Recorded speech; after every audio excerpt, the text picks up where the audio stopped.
So today, a Christina Chapman of Arizona was sentenced to 102 months of imprisonment for conspiring with North Koreans to infiltrate U.S. companies.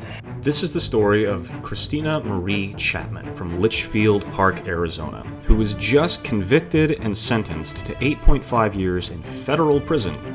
Why? Because she helped the North Koreans successfully infiltrate over 300 U.S. companies. How did she do it?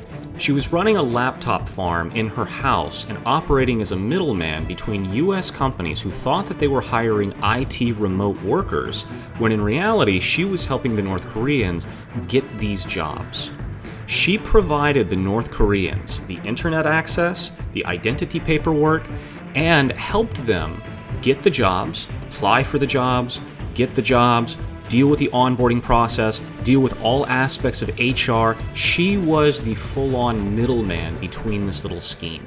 She ran a laptop farm with over 90 computers in her own home in Arizona that was helping to seem to the U.S. companies as if it was actually U.S. entities, U.S. citizens working for these companies.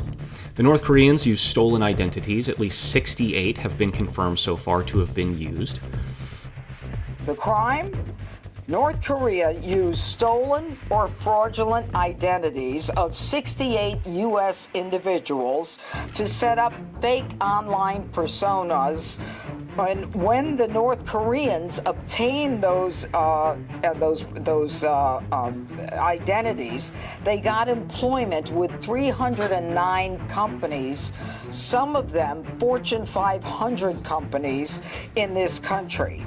Unfortunately for the U.S. companies, once Chapman helped to dupe the HR and the hiring process and get these North Koreans hired on, well, what comes next for an IT remote worker? Well, unfortunately, those companies, giving access to the AD, to whatever projects this new employee might need, ships out laptops that give these employees, these North Korean hackers, full access to whatever it is that they're supposed to have access to. Chapman would then either host those laptops in her home and then give the North Koreans remote access, or she would then ship them to North Korea via China. The reality of the threat landscape, because of the internet, because of remote work, because of these middlemen like contractors or somebody like Chapman, your threat landscape is now significantly broader, but also more dangerous.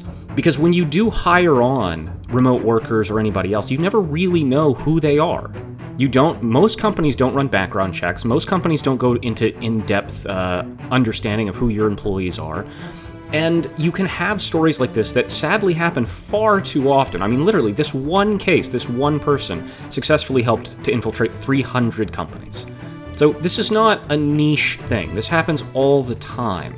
And you have to understand that if given the choice between trying to develop a chain of zero-day exploits in order to steal the intellectual property of some major company, or just taking several of your agents and operatives and getting them legitimate jobs at your company, and then slowly getting access or working their way up until they do have access, the latter is significantly easier. And honestly, it's something that happens every single day. We know that the Russians, we know that the Chinese, we know that the North Koreans, and let's be honest, the West also does this. We try to put our assets, our agents, our people in these positions so that we can steal property, so we can spy on people. This happens every single day. And companies need to be aware of it, and they need to understand the threat.